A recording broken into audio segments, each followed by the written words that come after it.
नमस्कार मंडळी, जय महाराष्ट्र. मी नेहा. तुम्ही पाहताय सत्यदर्शन न्यूज. उपस्थित सर्व शिवसैनिक बांधवांना आणि भगिनींनो, गेल्या काही दिवसांपासून तुम्ही पाहताय की मातोश्रीवर रोजच हव्यासारखी लाटेसारखी एक अनोखी गर्दी वाढत चालली आहे शिवसेनेत परत येणाऱ्यांची. शिवसेना प्रमुख बाळासाहेब ठाकरे यांच्या विचारांना पुन्हा धरून उभं राहू पाहणाऱ्यांची आणि दिशाभूल झाली तरी हृदयातलं शिवसेना प्रेम अजून जिवंत असल्याची साक्ष देत पुन्हा भगवा उचलणाऱ्यांची संख्या दिवसेंदिवस वाढत चालली आहे. आणि ही वाढ फक्त एक राजकीय हालचाल नाही, तर महाराष्ट्राच्या मनस्थितीतील मोठा बदल आहे. कारण लोकांना आता धोळफेक ओळखता येते. लोकांना ढोंग पलटी सत्तेसाठी झालेली गद्दारी दिसतेय आणि जनतेची जर एकदा एखाद्यावरून फिरली की मग ते परत कधीच उभे राहत नाहीत. मी इथे उभा आहे तुम्हा सर्वांचं स्वागत करण्यासाठी, पण त्याचवेळी तुम्हाला वास्तव दाखवण्यासाठी. कारण मध्ये जे काही घडलं, जे काही डोळ्यात धूळ टाकण्याचे प्रयत्न झाले, जे काही बाळासाहेबांचे विचार या दावाखाली लोकांची दिशाभूल केली गेली, ते आता संपूर्ण महाराष्ट्राच्या नजरेसमोर उघड व्हायला लागले आहे.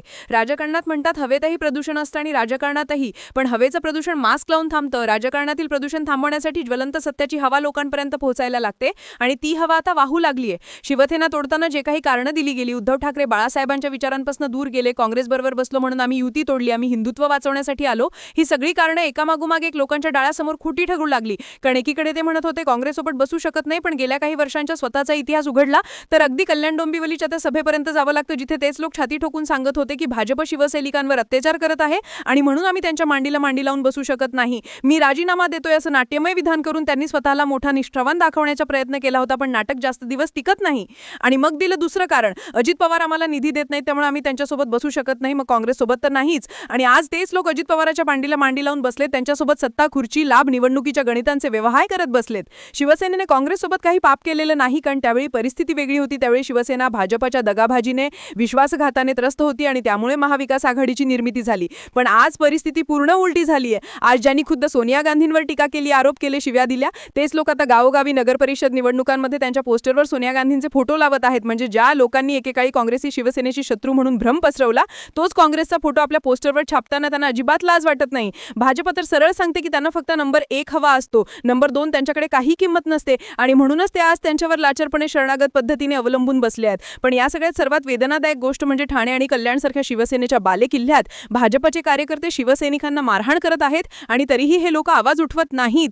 ही लाचारी, ही भीती, ही आत्मसन्मानाची गळचेपी पाहून प्रत्येक शिवसैनिकाच्या मनात वेदना निर्माण होते. पण मला त्याची चिंता नाही, कारण ठाणा म्हटलं की महाराष्ट्राच्या हृदयात ज्या शिवसेनेची उभी प्रतिमा आहे, ती प्रतिमा अजूनही अढळ आहे आणि हा किल्ला राखण्याचं काम, हा भगवा पुन्हा आकाशात फडकवण्याचं काम हे तुम्हालाच करायचंय. मी पाहिलं की काही मशाली भगव्यावर काढलेल्या आहेत आणि मी सर्वांना विनंती करतो की आपला भगवा हा छत्रपती शिवरायांचा, हिंदुत्वाचा, मराठी अस्मितेचा, महाराष्ट्र धर्माचा पवित्र भगवा आहे. तो भगवा जसाच्या तसा शुद्ध, स्वच्छ, तेजस्वी राहिला पाहिजे. मशाल वेगळी ठेवा, भगवा वेगळा, कारण मशाल ही आपली शिवसेनेची ओळख आहे, आपल्या लढ्याची शिदोरी आहे. पण भगव्यात दुसऱ्या कुठल्याही चिन्हाचा अतिरेक किंवा गोंधळ होऊ नये, कारण भाजपने त्यांच्या झेंड्यावर हिरवा रंग ठेवला, तो वेगळा विषय आहे. ते हिंदूंच्या नावावर राजकारण करतात, परंतु प्रत्यक्षात हिंदूंची पाठीमागून फसवणूक करतात आणि अशा गोंधळापायी आपल्या भगव्यातही वेगवेगळे चित्र लावून जनता भुलावी असे खेळ ते लोक करतात. पण आपला भगवा दुरूनच मशालीसारखा दिसतो, ते त्याचं तेज आहे, त्याची ओळख आहे, त्याचा अभिमान आहे. आणि म्हणूनच मी सांगतो की ती मशाल म्हणजे फक्त चिन्ह नाही, ती छत्रपती शिवरायांची मशाल आहे, ती हिंदुत्वाची मशाल आहे, ती मराठी स्वाभिमानाची मशाल आहे, ती महाराष्ट्र धर्माची आणि बाळासाहेब ठाकरे यांनी आपल्या हातात दिलेली परंपरेची मशाल आहे.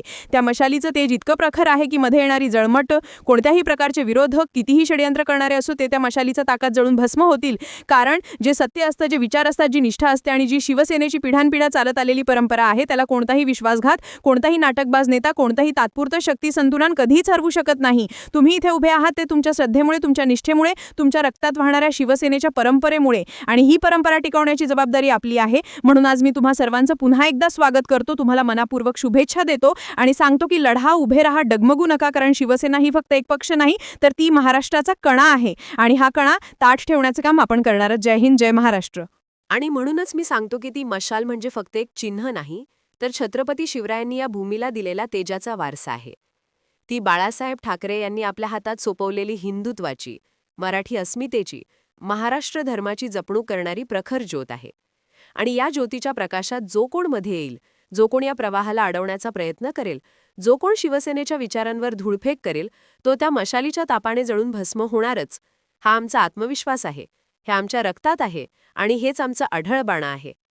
कारण सत्याचा, परंपरेचा, निष्ठेचा आणि शिवसेनेच्या अस्मितेचा मार्ग हा कधीही तात्पुरत्या फुटिरांपुढे झुकत नाही.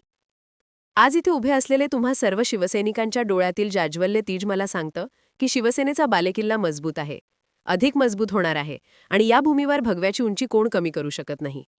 आज तुम्ही इथे आहात कारण तुमच्या मनात अजूनही शिवसेनेचा अभिमान आहे, निष्ठा आहे आणि ती निष्ठा कोणत्याही सत्तेने, पदाने, भीतीने ढळणार नाही. म्हणून मी पुन्हा एकदा मनापासून तुमचं स्वागत करतो, तुमच्यावर अपरिमित विश्वास व्यक्त करतो आणि सांगतो, उभे रहा, ठाम रहा, कारण लढाई अजून संपलेली नाही. खरी लढाई आता सुरू होत आहे. महाराष्ट्राच्या भवितव्यासाठी, हिंदुत्वासाठी, मराठी माणसाच्या सन्मानासाठी आणि बाळासाहेबांनी दाखवलेल्या मार्गासाठी आपण पुन्हा सज्ज होत आहोत. तुमच्या हातातील मसाल तेजाने प्रज्वलित ठेवा, कारण हाच प्रकाश आपल्याला मार्गदर्शन करणार आहे. आणि शेवटी छत्रपतींच्या आशीर्वादाने आणि तुमच्या जिद्दीने हा भगवा पुन्हा आकाशात झेंडा म्हणून फडकेल. अढळ, अभंग, अजिंक्य. जय हिंद, जय महाराष्ट्र.